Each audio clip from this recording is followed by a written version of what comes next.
Hi everybody, welcome to Orna Bakes.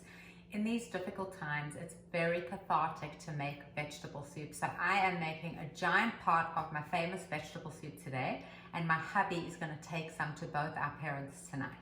As you can see, I'm being very careful. I'm wearing food grade gloves. And I also added some potatoes today because they love potatoes, so you can't go with potatoes. You'll find the link to my recipe below, but the challenging thing these days is finding groceries, right? So you can adapt the recipe to fit whatever you have in your home. Whatever vegetables you have, those are what you should use. And I usually use the low sodium vegetable broth from Trader Joe's, or I use the Imagine one from other markets.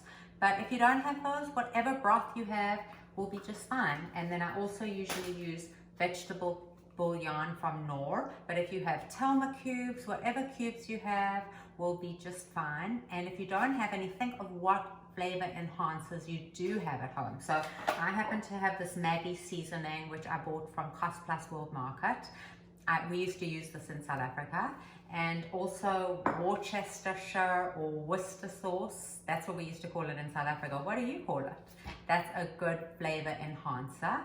And my usual flavor enhancer is my curry powder. This is my secret weapon. But if you're using curry powder, then you want to use things that go with that flavor profile. For example, if you're using crushed tomatoes that have basil in them, then you're going to use more Italian type flavor profiles. So another thing you can do is to add protein to your soup, to add beans, and I don't have any beans today, but I do have this giant baked beans and tomato sauce from Trader Joe's. So I might try some of the soup with this, which I don't think I would use the curry powder for that. Anyway, if you need any help adapting my recipe, please don't hesitate to ask me. And I'd love to hear from you. What do you use to flavor your soup?